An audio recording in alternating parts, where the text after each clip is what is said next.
Yadda mace ke mallake miji ta hanyar jima'i.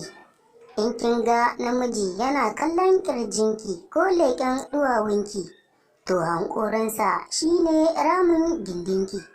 Don haka muna roƙon duk wanda bai yi subscribe ba ya danna subscribe, sannan ku danna alamar ƙararrawar sanarwa ta yadda za mu sanar da ku da zarar mun ɗora sabon bidiyo. Yadda mata ke mallake maza ta hanyar jima'i. In kin ga namiji yana kallon ƙirjinki ko leƙen ɗuwawunki, to hankoransa shine ramin gindinki.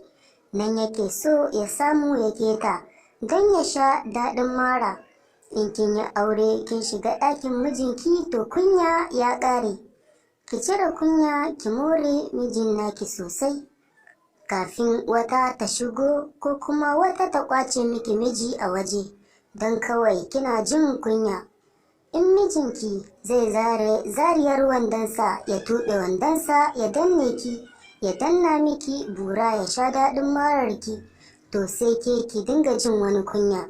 Yana cakumo ki tsinka masa rigarsa, ki dafa ƙirjinsa, janye masa wandonsa, fisga masa riga, sai ki tunkuɗa shi kan gado, ki janye masa wando, jawo masa wutsiyarsa a waje, riƙe kan kaciyarsa, bakinki ki haɗe 'ya'yan, tsotse su da kyau, dafa masa gashin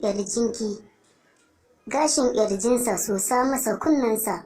A haka zai zirgar da maniyyi da zai fitar, sannan sai ki kai shi ya yi wanka. In kina yi masa dan uwarsa zai ga wata a waje, ballantana ya kalle ta ko ya kula ta.